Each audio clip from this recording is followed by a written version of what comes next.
परछाई जो साथ चलती है। ये कहानी मोहनपुर गांव की है।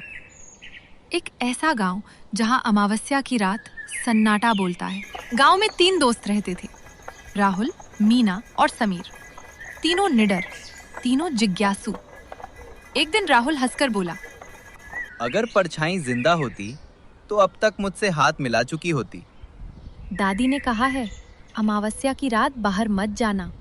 समीर बोला, आज रात को निकलते हैं, सच पता चल जाएगा।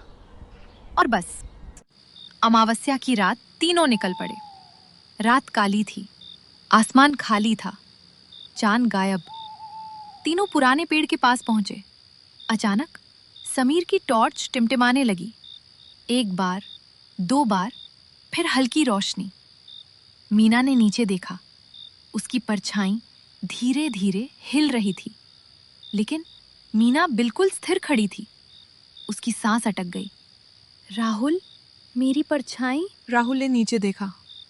उसकी अपनी परछाई उसे एक पल देर से चल रही थी, जैसे कोई नकल कर रहा हो। फिर तीनों ने देखा। जमीन पर 3 नहीं, 4 परछाइयां थीं। चौथी परछाई किसी की नहीं थी। वो बस साथ चल रही थी। हवा ठंडी हो गई। आवाज आई, बहुत धीमी, बहुत पास से। मैं हमेशा साथ चलता हूँ। तीनों ने पीछे मुड़कर देखा। कोई नहीं, लेकिन जमीन पर चौथी परछाई अब और लंबी हो चुकी थी। धीरे धीरे वो समीर की परछाई के पास आई और उसमें मिल गई। समीर चीखा, मुझे कोई पकड़ रहा है। लेकिन किसी ने उसे छुआ तक नहीं था। टॉर्च बुझ गई।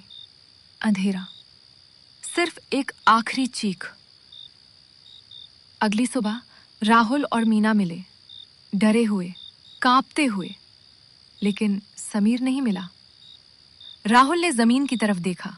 उसकी परछाई सामान्य थी, मीना की भी। फिर धीरे धीरे उनके पीछे एक तीसरी परछाई उभरी।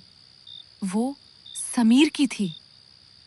कहते हैं, अगर कभी आपको लगे कि आपकी परछाई आपसे थोड़ा पास चल रही है, या आपके रुकने के बाद भी एक कदम और बढ़ रही है, तो समझ जाइए आप अकेले नहीं हैं, क्योंकि कुछ परछाइयां सिर्फ साथ चलने के लिए नहीं होती, वो ले जाने के लिए होती हैं।